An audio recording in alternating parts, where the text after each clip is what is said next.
আবার কি আমল যে আমার করতে দেরি, আল্লাহর কাছে কবুল হতে দেরি নাই? এমন গোপনীয় কিছু আমল আছে আপনি করার সাথে সাথে আল্লাহ পাকের দরবারে কবুল হয়ে যাবে। তার এক নাম্বার আমল আমি আপনাদের কাছে বোঝাই, ভালো করে লক্ষ্য করে খেয়াল করবেন, অন্যদিকে খেয়াল দেওয়া যাবে না। সোনার বাপ জানেরা, যুবক ভাইরা, প্রথম নাম্বার আমলের যে কথা বলতেছিলাম বাজান, একটু ভালো করে লক্ষ্য করে শোনো। প্রথম নাম্বার আমল হলো, দেখবেন প্রত্যেকটি গ্রামে কিন্তু মসজিদ আছে ভাই, আছে না নাই? প্রত্যেকটি মসজিদে কিন্তু ইমাম অথবা মুয়াজ্জিন সাহেব আজান দেয়, কথা বলুন ঠিক কিনা? দেখবেন দিনে প্রতিদিন 5 ওয়াক্ত 5 বার আজান দেয়, এত সুন্দর মধুর কণ্ঠে দেখবেন আজান দেয়। আল্লাহু আকবার, আল্লাহু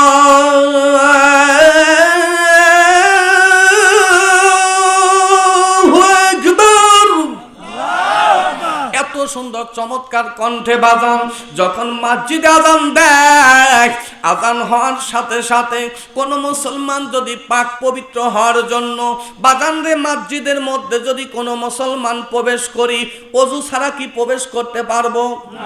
ওযু ছাড়া কি আল্লাহর এই কোরআনটা ধরতে পারবো? ধরা কিন্তু বাজান সম্ভব নয়। যুবক ভাইরা একটু ভালো করে লক্ষ্য করে শুনতে হবে, অন্যদিকে কিন্তু বাজান খেয়াল দেওয়া যাবে না। সোনার আব্বা জানেরা, যুবক ভাইরা, আজান হয়ে গেল, আপনি মসজিদে যাওয়ার জন্য যদি ওযু করতে পারেন, ওযু করে পাক পবিত্র হইয়া মহান মালিকের দরবারে বিশাল আকাশের দিকে তাকাইয়া কালেমা শাহাদাত যদি আপনি তেলাওয়াত করতে পারেন, আল্লাহ ডাক দিয়ে বলছে, বান্দা আমি আল্লাহ তোমার এই কালেমা শাহাদাত তেলাওয়াত করার কারণে আমি আল্লাহ জান্নাতের 8টি দরজা খুলে দিলাম।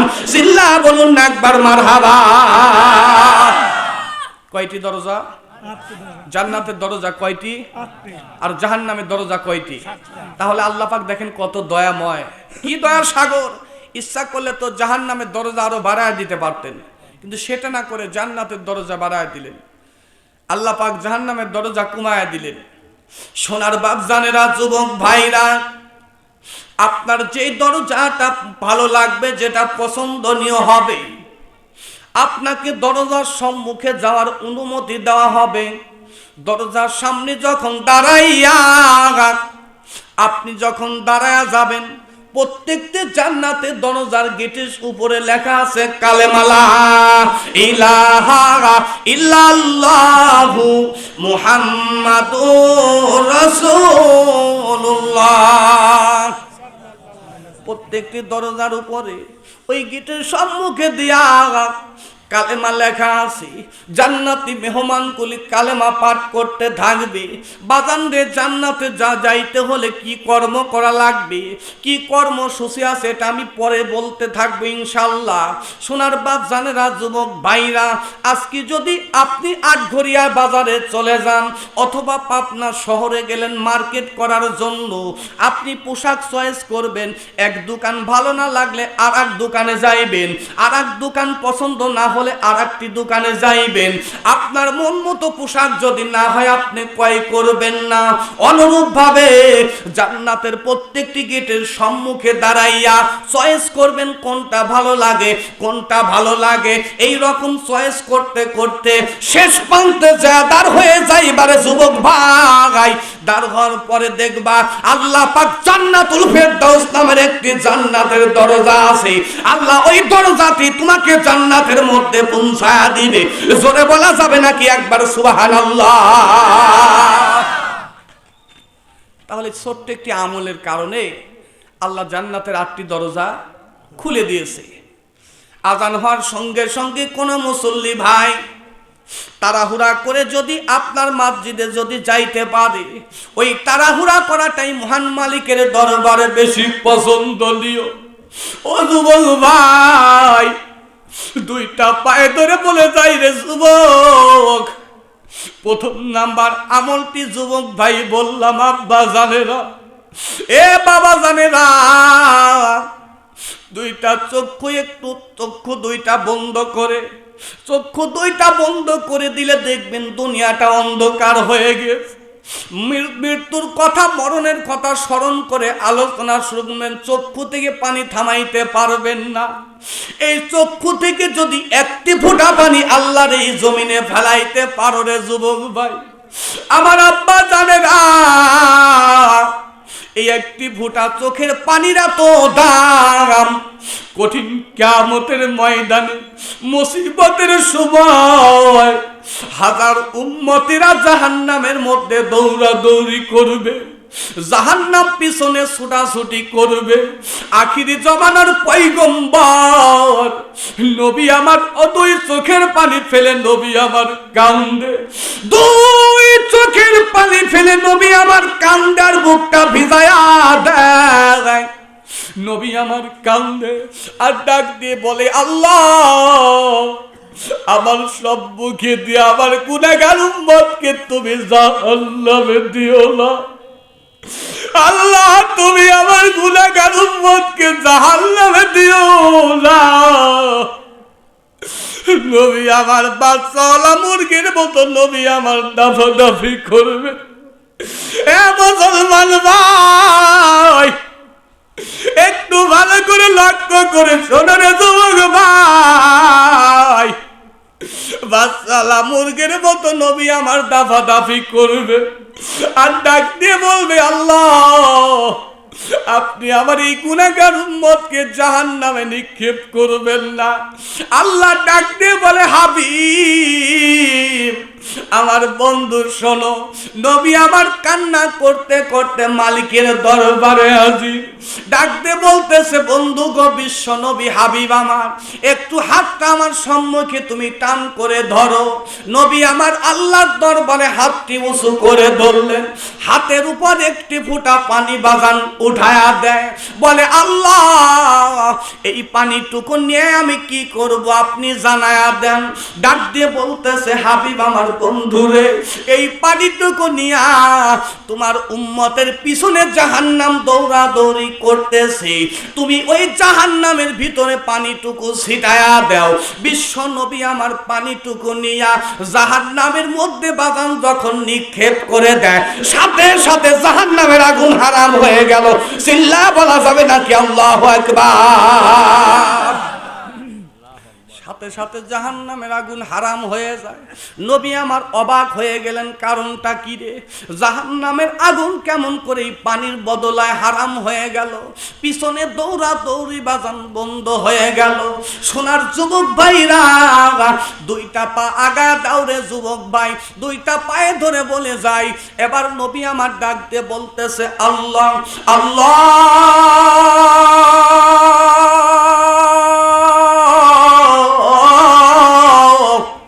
ও দয়ার মালিক, আপনি আমার হাতে কি রহমতের পানি উঠায়া দিলেন, যেই পানির বদলাতে জাহান্নামের আগুন হারাম হয়ে গেল। আল্লাহ আপনি জানা দেন কোন জায়গার পানি দিলেন। আল্লাহ আপনি কোন সাবমার্সেলের পানি দিলেন নাকি? আল্লাহ আপনি কোন জমজম কূপের পানি দিলেন নাকি? আল্লাহ আপনি কোন সাগরের পানি দিলেন নাকি?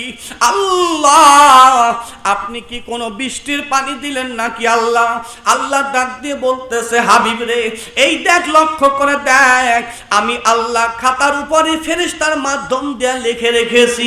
মরহুম আলহাজ কাসেম উদ্দিনের বাসভবন সাবডাঙ্গা আটঘরিয়া পাবনার উদ্যোগে যে একটি মাহফিল হচ্ছিল, এই মাহফিলের মধ্যে আমার নবীজি এই মাহফিলের ভিতরে আমার বান্দারা চোখের পানি ফেলে ফেলে কান্না করেছে। আমি আল্লাহ চোখের পানিটি ফিরায় দিতে পারি নাই, আমি আল্লাহ পানিটুকুন কুদরতি ভাবে রেখে দিয়েছি। হাবিব এটা কোনো সাবমার্সেলের পানি নয়, কোনো জমজম কূপের পানি নয়, এই পানিটা হলো আমার বান্দা বান্দির চোখের পানি। চিৎকার দিয়ে বলুন না একবার আল্লাহু আকবার। এই পানিটি হচ্ছে আমার বান্দা বান্দির চোখের পানি। এই পানিটির এত পার, আব্বা জান দেখেন, এই পানিটুকু লক্ষ কোটি কোটি মিলিয়ন মিলিয়ন টাকা দিলে কোনোদিন কিনা সম্ভব হবে না। এইবার আসুন সোনার বাপ জানেরা, যুবক ভাইরা, দ্বিতীয় নাম্বার যে আমলটি করলে আল্লাহর কাছে দ্রুত কবুল হয়ে যায়, আল্লাহ রাব্বুল আলামিন কুরআনুল কারীমের ভিতরে দেখেন জানা দেয়, বিসমিল্লাহির রহমানির রহিম।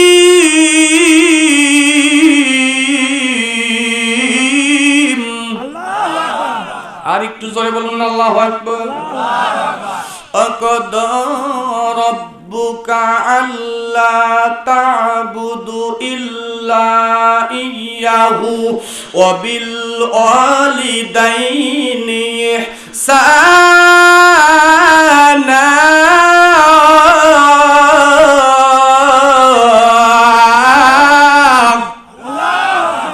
আল্লাহ দেখেন কি চমৎকার কথা জানা দেয় পিতা মাতার ব্যাপারে। সোনার বাপ জানেরা, যুবক ভাইরা, পিতা মাতার ব্যাপারে দেখেন কত সুন্দর সিঙ্গেল আল্লাহ পাক জানা দেয়। এই পিতা মাতার সঙ্গে যারা সদাচরণ করবে, কিন্তু লাইন কিন্তু বাজান রাস্তা কিন্তু দুইটা, একটা হচ্ছে সদাচরণ আর একটা হচ্ছে অসদাচরণ, একটা হচ্ছে খারাপ ব্যবহার আর একটা হচ্ছে ভালো ব্যবহার। বাজান রে আমার, যারা ভালো ব্যবহার করবে, পিতামাতাকে যারা পিতামাতার খেদমত করতে পারবে, পিতামাতাকে যারা ভালোবাসবে, যারা সম্মান করবে, মোহাব্বত করবে, ওই পিতামাতা মৃত্যুর পরে আপনার খেদমত নিয়া, মোহাব্বত নিয়া আনন্দিত হইয়া যদি মৃত্যুবরণ করে, আল্লাহর কাছে ওই খেদমতটি আল্লাহর কাছে অতি দ্রুত কবুল হয়ে যায়। জোরে বলা যাবে নাকি একবার মারহাবা? তাহলে এখন বলুন, সেই পিতা মাতার খেদমত করার দরকার আছে না নাই? সোনার যুবক ভাইরা, যখন মায়ের গর্ভের ভিতরে যখন বাজান 10 মাস 10টা দিন ছিলাম, এই 10 মাস 10টা দিন কোথায় যাচ্ছ শোনা? এই শোনা, কোথায় যাচ্ছ? পিত্তাপ করবে নাকি? পুরানের মাহফিলে বসলেই খালি পিত্তাপ চাপে। জি জি জি, সব বিষয়ে আলোচনা চলবে ইনশাআল্লাহ। মা বোনদের পক্ষেও ওয়াজ হবে, মুরব্বী যুবক ভাই আব্বাজানদের পক্ষেও আলোচনা হবে, মা বোনদের বিষয়ে আলোচনা হবে, আপনাদের বিষয় হবে ইনশাআল্লাহ। আমি যতটুকু সময় ভাঙা কণ্ঠে এই অধম গুনাহগার আপনাদের জুতা টানার যোগ্যতাও নেই, কোনো এলেম কালাম নেই। 2-4টি যা কথা যে সময়টুকুন বলবো আপনারা সকলেই শুনবেন তো?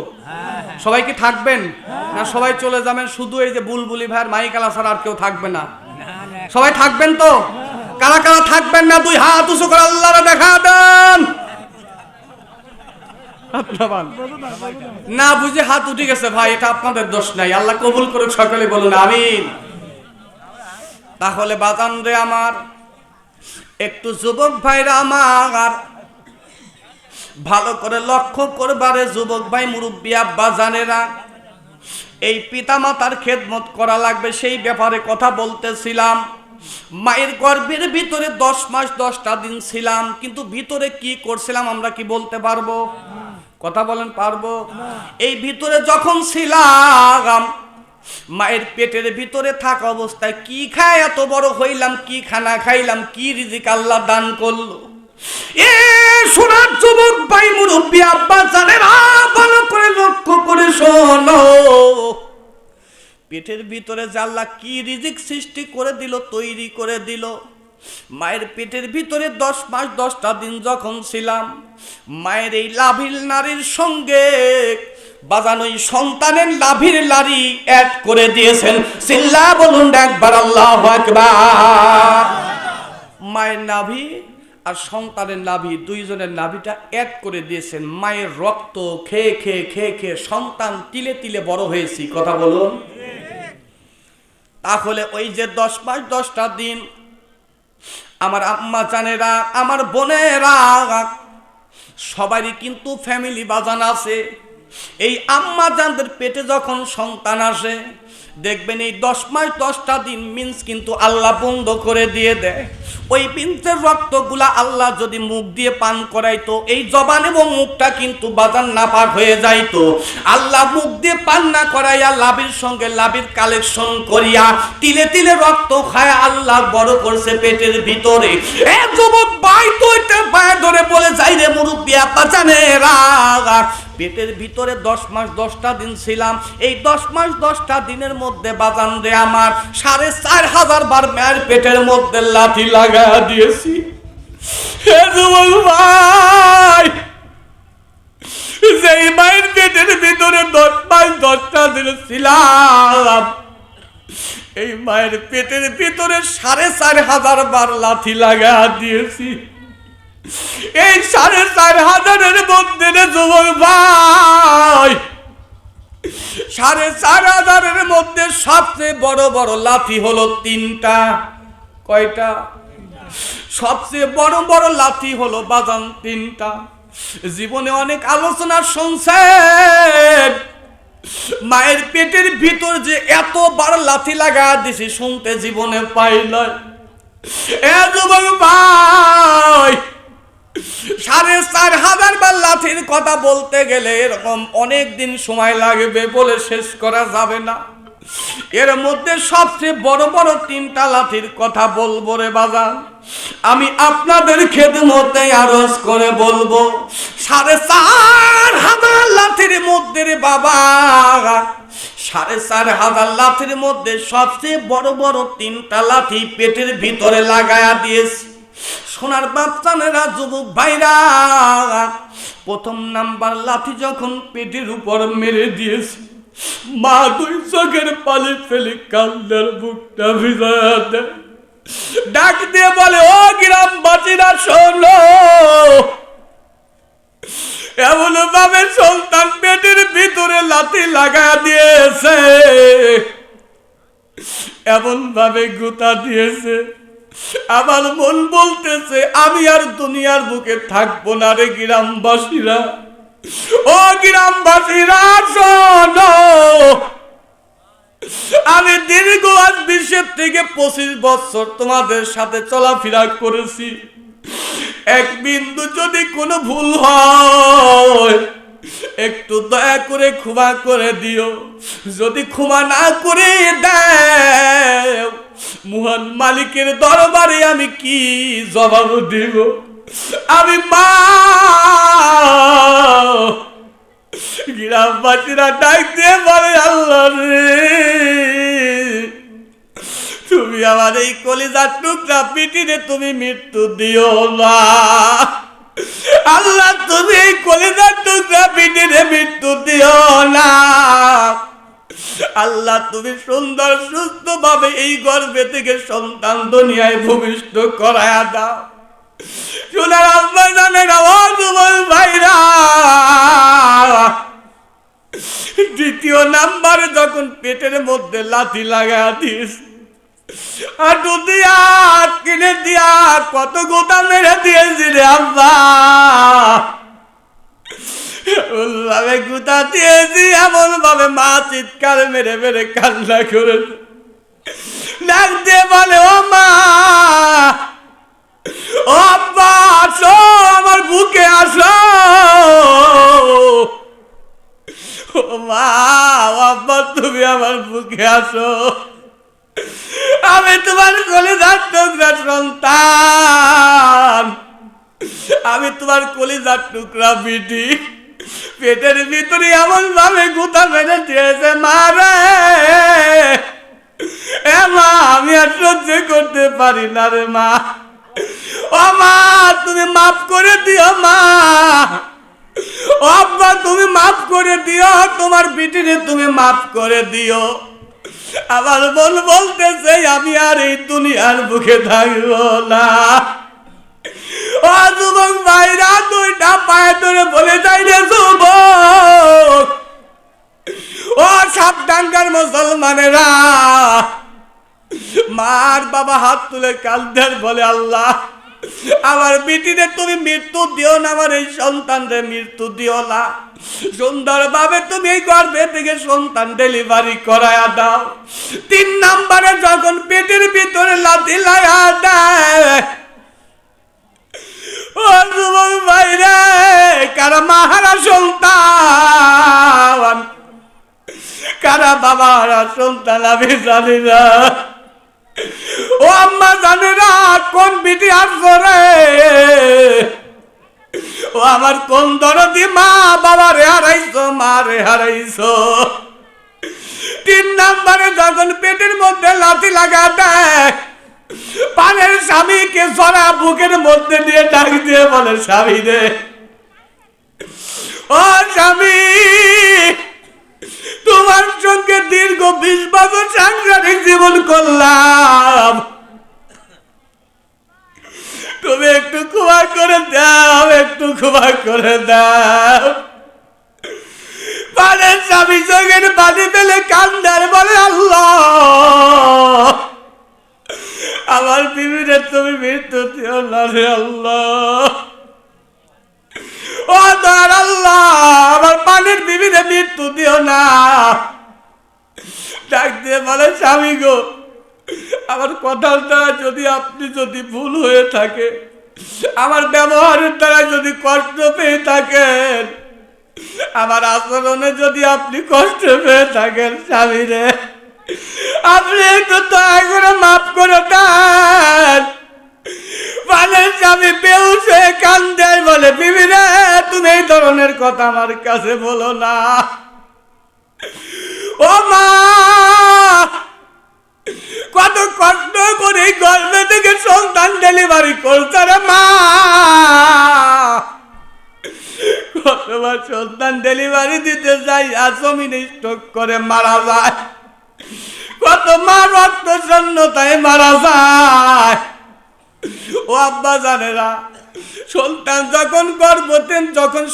যখন গর্ভধারিণী মার পেট থেকে তুমি জমিনে যখন ভূমিষ্ঠ হয়, মা ডাক দিয়ে বলে, তোরা কারা রে, তোরা কারা?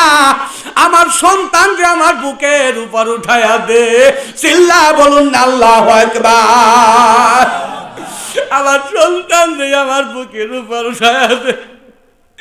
সন্তানকে বুকের উপর যখন উঠায়া দেয়, সাথে সাথে মায়ের কষ্ট নিবারণ হয়ে যায়। ভাই, আজকে ওই মারে তোমরা খেতে দাও না, পড়তে দাও না, সুন্দরী বিবি পাইয়া মা বাবারে তুমি তালাক দিয়েছে যুবল, তোমার কপাল পুড়ে গিয়েছে রে যুবল। কত মানুষ দেখলাম ভাই রে দুনিয়ায়, হাই রে কত মানুষ দেখলাম ভাই রে দুনিয়ায়, মায়ের মতো আপন কেহ নাই রে নাই, বাবার মতো আপন কেহ নাই রে নাই। কত মানুষ দেখছি ভাই রে দুনিয়ায়, মায়ের মতো আপন কেহ নাই রে নাই, বাবার মতো আপন কেহ নাই রে নাই। 10 মাস 10 দিন গর্ভে ধারণ করিয়া, হাই রে 10 মাস 10 দিন গর্ভে ধারণ করিয়া, সকল দুঃখ একাই দিলেন মানিয়া, সকল কষ্ট একাই নিলেন মানিয়া। সন্তান যদি বিদেশেতে মারা যায়, হাই রে সন্তান যদি বিদেশেতে মারা যায়, সবাই জানার আগে আঘাত লাগে মায়ের কলিজায়, সবাই জানার আগে আঘাত লাগে মায়ের কলিজায়।